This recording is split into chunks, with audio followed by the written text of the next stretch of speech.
Cato really is the embodiment for Romans of Catholicism and of his generations, of that kind of old-fashioned sternness against which they are rebelling. So Cato the Censor, he's often known as, because he held the office of censorship, which was actually the highest office in the Roman constitution, even higher than the consulship. But one thing that the censors were responsible for was maintaining moral propriety amongst the members of the Senate. And the censors could in fact eject a senator if he contravened proper moral standards, for example, by becoming bankrupt.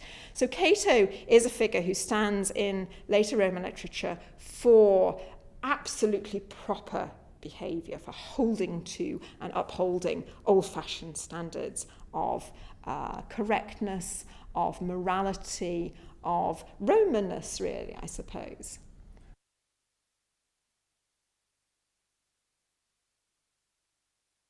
They never, in some ways, lost touch with their agrarian roots, however urban a people they became.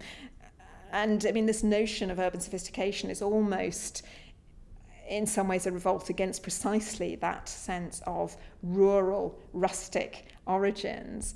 So in the more conservative writers, and I suppose I'm thinking here of Virgil and Horace particularly, you often find rural life celebrated, or Livy would be another one, rural life celebrated in the sense of a kind of hard-working, simple lifestyle which has no need of the kind of frivolous modern luxuries which those writers would tend to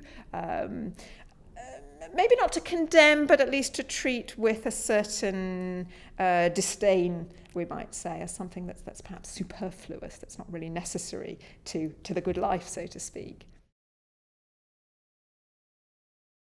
Well, Cato, in some ways, is unusual in that his treatment of farming is rather realistic. So when we come to look at Virgil's Georgics, for example, Virgil idealises farming. We don't see slaves anywhere. It's as though the addressee of the poem is actually out there, digging the soil, doing the ploughing with his own hands. But of course, this would not have been true of Virgil's aristocratic readership. No more was it true of Cato. Clearly, though, he does have first-hand experience of farming as a landowner. And this, presumably, is the kind of audience that Virgil is writing for, too.